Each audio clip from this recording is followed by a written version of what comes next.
Good day, Dr. Jarud. We are from Group A assignment. Let me introduce my group and I first. My name is Lee Zheng Yu. My name is Zainah. My name is Nurina Shafiqa. My name is Musa Kamil. My name is Muhammad Naim. My name is Muhammad Faris. Hello everyone, my name is Nur Muzira.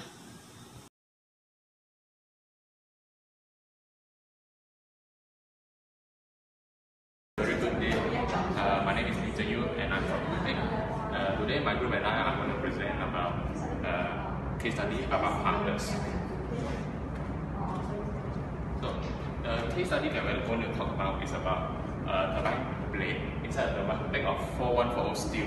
If fractured when it's overspec inside a turbocharger. So before we get into how it feels, let me explain a bit the concept of what is a turbocharger. So a turbocharger is a device or a machine that increases the power of an internal combustion engine. So it is done so by forcing extra compressed air into the turbocharger, thus increasing its efficiency. Usually we can see this turbocharger inside a car if you want to see it move faster. So when we first disassemble the turbocharger, we find that initially we thought that the foreign object that caused the damage, but further analysis shows that it was actually at this blue indication at the turbine wheel that caused the fracture. This is because when it's overspec, there is an induced stress on it, thus the steel was unable to handle the extra stress, thus fracturing, causing a big amount of damage to the turbocharger. Yeah, thank you. Definition of harness. Harness is the resistance of a material to indentation, plastic, deformation, or penetration by any object and activity such as abrasion, drilling, impact, scratching, and wear. So there are some tests that can do to find harness, such as brilliant, loop, well, and weakest. So there is no standard harness scale for each test, as the result is unique and arbitrarily defined measure. For some metals such as steel, the hardness and tensile strength are empirically related. The hardness of elastic materials such as plastic and rubbers usually cannot be measured by linear tests, group tests, etc. They can be measured by instruments such as durometer. Okay, for minerals, more hardness scale can be used. This test compares the resistance of a mineral to being scratched by 10 reference mineral. The test is useful because most specimens of a given mineral are very close to the same hardness. This makes the hardness a reliable diagnostic property for most minerals. Now for the stress strain curve, metal engineering materials are usually classified as either ductile or brittle material. Metal like steel and aluminium are ductile material having relatively large tensile strengths up to the point of rupture, whereas brittle materials such as iron and concrete has relatively small strain up to the point of rupture, like cast iron and concrete. So there are 5 points. The first point is proportional limit, Hooke's law. There is a straight line connecting the origin of the graph to the point of proportional limit. This linear relation between elongation and the axial force is called Hooke's law. The stress will be directly proportional to the strain. So this is the Hooke's law. For elastic limit, the elastic limit is the limit beyond which the material can no longer go back to its original shape when the load is removed, which results in permanent deformation. Next is E point. If the stress goes beyond the E point, the material will undergo plastic deformation. So this is the E point. Okay, for ultimate strength, the point in the stress strain diagram, which is the highest strength a material can handle. After this point, the material undergoes snaking.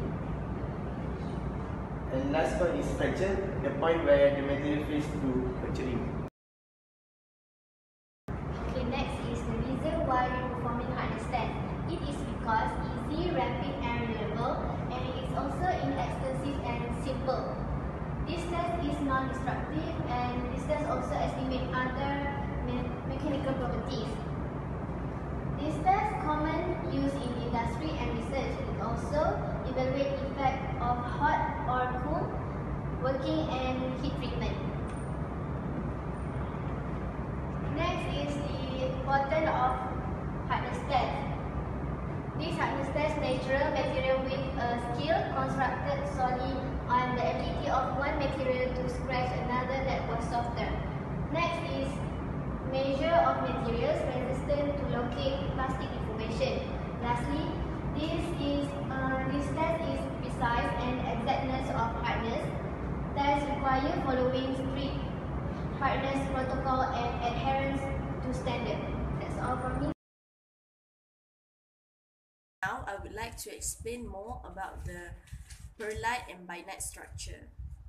The perlite and bainite mixture may be detrimental to wheel performance, where cyclic thermomechanical loading are involved for the following possible reasons. Perlite and bainite have different strain hardening characteristics. They will have a mechanical property mismatch, which may cause high local strain or stresses at the phase interface that contribute to crack initiation and propagation. This is similar to the situation of dual phase steels, where ferrite and martensite coexist, which causes high local plastic strains at the interface. Bainite may be more thermally stable than perlite. As perlite gradually spheroidizes during service due to thermomechanical events, bainite may still be able to maintain its microstructural integrity. This may further increase the discrepancy of mechanical properties between the two phases and may accelerate crack initiation and propagation. The thermal fatigue performance may be poor due to the difference of mechanical properties, and more importantly, distinctly different thermal expansion and thermal conductivity.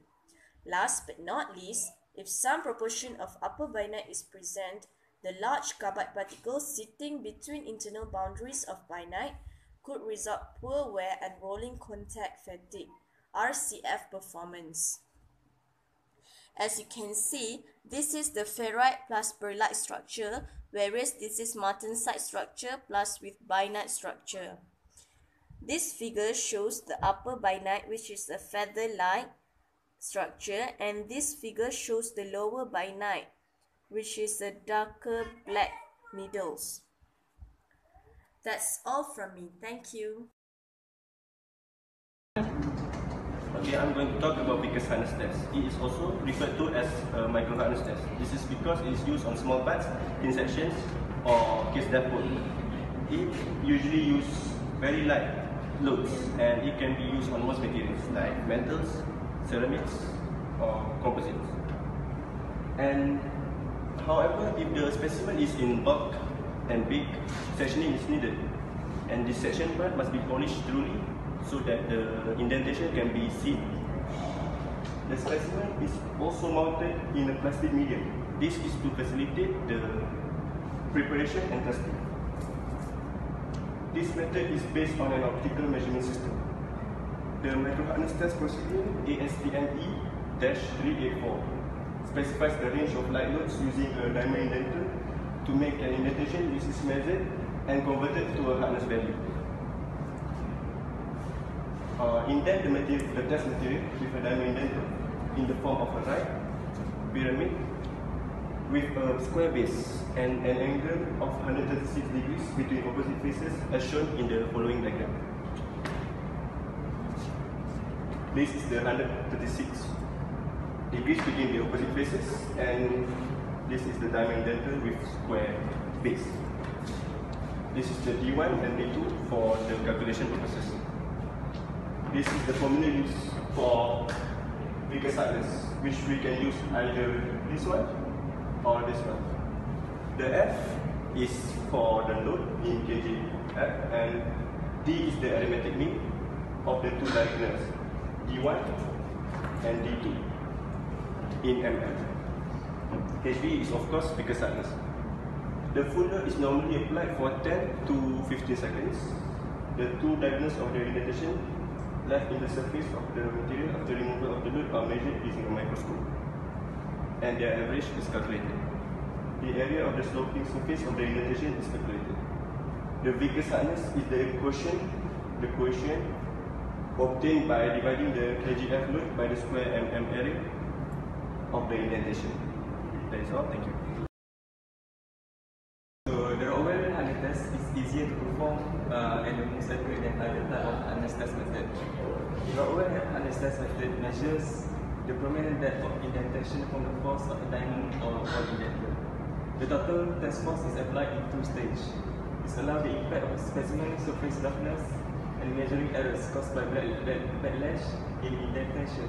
That measurement should be eliminated. So, the sequence of the Rockwell test. First, the indenter is pressed with the test preload to a penetration depth HO in the specimen, and HO is defined as reference level. Next, the additional test load is applied for a certain period where the indenter penetrates into the specimen to a maximum indentation depth of H1. The test preload plus the additional test load give the total test force. And the third one, after a certain period, the additional test load is removed. The indenter move up by the elastic coefficient of the penetration depth in the total test load and remains at the level of the residual indentation depth. Okay, now I will talk about the differences between the Vickers and the Rockwell hardness test. So, for this, I only state for 5 differences, but actually it has a lot of differences. So the first one is this specimen. This specimen for the Vickers we need to make a preparation, but for the Rockwell it doesn't need the preparation. So for the Vickers, the process is very slow. It's not very slow, but slow. And then for the Rockwell, it is a quick test and cost-effective process. And then the tester must be equipped with an optical system. But for the hardness, Rockwell hardness value directly readable. So for the indenter, because only have one indenter, and for the Rockwell, the indenter has no effect on the test result. And this is the diagram for the Vickers hardness. It is a diamond pyramid, and for the Rockwell is diamond cone. That's all for me. Thank you.